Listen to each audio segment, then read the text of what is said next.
I made it to downtown Lusaka.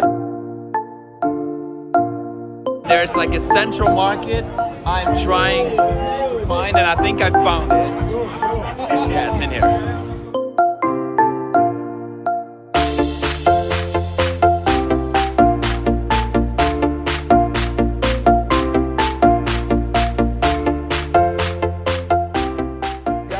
Nice to meet you. Nice to meet you. Darius is a tour guide here in Lusaka. Did a free walking tours. About to find out. No, you... Hi everybody, this is Darius. This is the skyline of Lusaka. What is the tallest building? What is there? The offices, just offices. And that's the second tallest building? That's the second tallest building. A 5-star hotel up there. Okay, let's go. Okay. The main post office of the entire country is this one.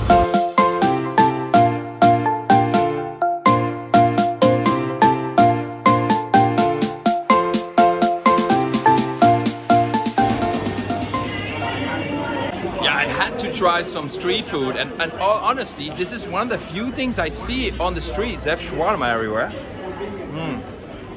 And it's alright, it's pretty good.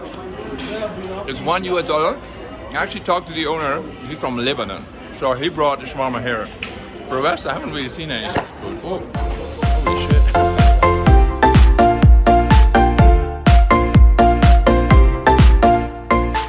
It is no secret that sightseeing in Lusaka isn't the best, but there are always interesting things to find, right? And one of these interesting sites here is the COMESA headquarters. I just learned from my guide that this is the kind of EU from Africa. I gotta also cross the street, in where a lot of countries unite. It's mostly Eastern Africa.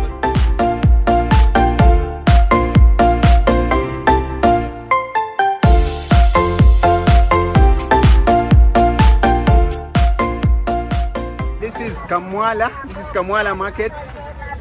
Kamwala is a big trading center.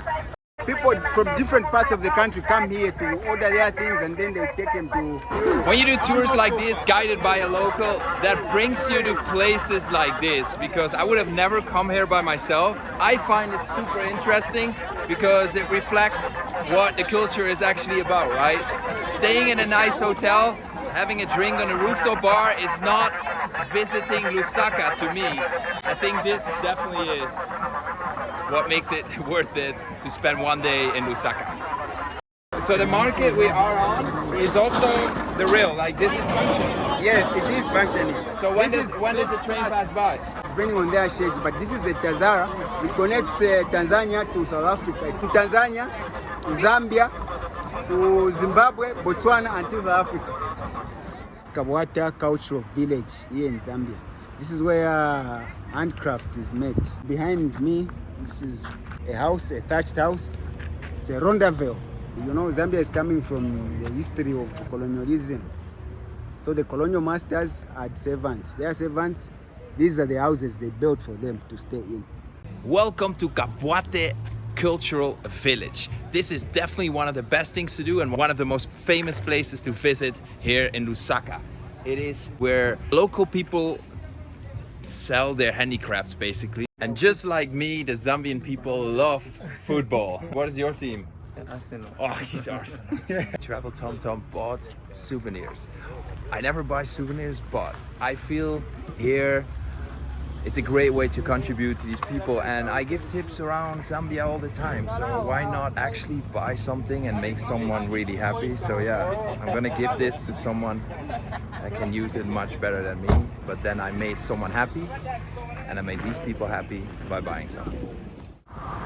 Lusaka isn't visited by many tourists, but one famous person was here lately.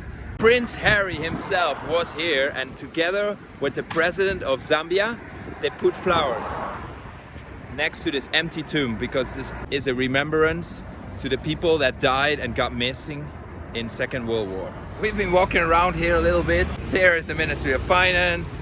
Behind me is the Ministry of Foreign Affairs. You're not allowed to film. Complicated because there was a mausoleum. There was a mausoleum with 3 tombs in it, and all of the ex-presidents of Zambia. but entrance fee was $15 US. So I was like, okay, I'm out of here. We're not allowed to film anyway, so I'm like, okay, easy decision. I don't want to come across rude or anything. I'm just really honest, and there aren't that many cool things to do in Lusaka. There are some monuments, and here is the monument of the non-aligned countries that came here in September 1970 with the Supreme Court in its back. Yeah, these kind of small things is what you should be looking for if you want to go sightseeing here in Lusaka in Zambia. One of the last stops on this sightseeing tour here in Lusaka is a church. And it is quite remarkable that on our tour in Lusaka we saw more mosques than churches, although the vast majority of the people in Zambia are Christian. This is the freedom statue. It is very important to us as a country, Zambia. Mr. Pundu Mutembo here on top on the freedom statue. He was arrested at one point and surrounded by 18 police officers, and they had guns pointed at him, and he was in chains. To say the only way you walk out of here is if you tear the chains apart. Break the chains or be shot right now. So he broke the chains and he walked free. He's still alive. He's in the northern part of the country. He is the symbol of freedom, of independence of Zambia, and he still is on every banknote of Zambia, called a quad. I want to thank you for showing me your city. Lusaka has been interesting. Yes. I'll be really honest, it is not the best city I've ever been, but he made it look really cool. He gave some cool background information and showed the best places to see in the city. Thank you so much, Darius. How can they find you? I put his WhatsApp down here. Yeah. Easier. Even my WhatsApp number, Tom has it. Get in touch with me. Okay. Well, Lusaka. After 2.5 hours walking in the heat, I deserved a beer. But I have to also be really honest with you guys. Lusaka is one of the least interesting cities I've ever been. I don't want to burn down the city. I just want to be real and honest. I'm still glad I did the walking tour. I found it interesting. I saw some really cool places.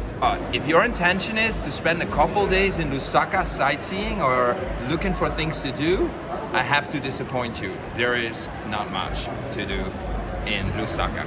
I'm happy I did it. I'm happy I had the experience of experiencing Lusaka. But now I'm down to drinking my beer and get a healthy salad, take a shower, fall asleep, and get a bus out of here. I came to the bus station here in Lusaka to get my bus to the Tanzania border. It is very hectic here. There are so many lines. You can basically choose one of them. They're all kind of the same price. They all take like 14 hours. But yeah, it is what it is. 300 kwacha around. It's like 13 US or 12 US dollars. You get to the Tanzania border, and from there on, I have no clue yet. I finally found some kind of street food here in Zambia. It's like a tortilla, I guess, with with eggs on it, so it can't be that bad. I must admit, it is a little harder to find a cool rooftop bar or something more upscale here in Lusaka, but I found one.